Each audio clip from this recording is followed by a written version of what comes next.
Hey everyone, it's no secret that I'm a huge fan of Nik Software's plugins for Photoshop and Aperture, and today they released Efex Pro 4 with some huge updates that I'm going to review in this video. Very quick disclaimer, no, I'm not being paid to review this product.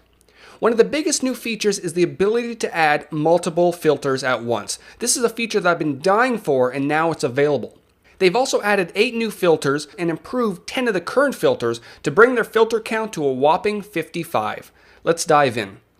The image that you're looking at is straight from my camera, and clearly it's nothing special. It was one of 3 images that I took to be used in an HDR composition, but let's see what Efex 4 can do with it.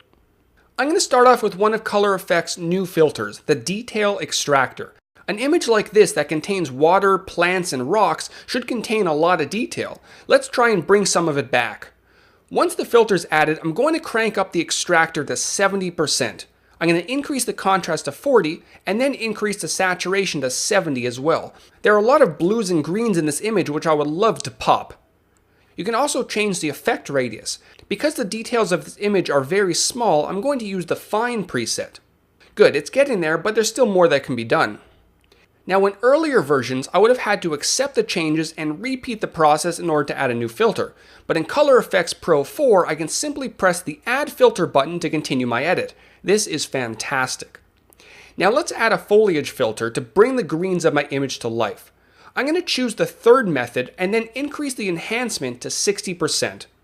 Now looking at the image, it's still a little bit too dark.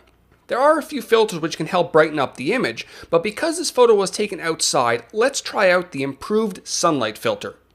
Make sure to press the Add Filter button before you add a new filter.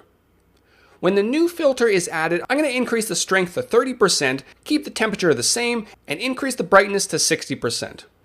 Much better. And of course, typical to Nik Software's plugins, we have our control point. Let me add one more filter to my list. I'm going to add the Brilliance and Warmth filter to warm up the image just a touch. Increasing the saturation and the warmth a little bit, I'm not too fond of the result that it did with the clouds. So what I can do is add a 0% opacity control point to the area I don't want affected, and then increase the size to cover the sky. And holding down my Alt or Option key, I can duplicate it to the other side of the image as well. Good. I'm quite happy with this result, but what if I want to apply these same filters to another image?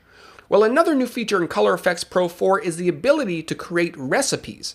Clicking on the Save Recipe button, I'm going to name it Niagara Falls, and you'll notice that it saved my exact filter combination under the Recipes section on the left.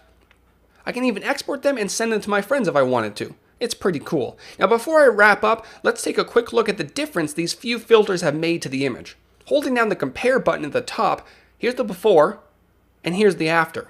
I'm pretty impressed, but don't take it from me. Nik Software has a 15-day trial on their website so you can try it out yourself before you commit to purchasing. Check it out at niksoftware.com. Take care.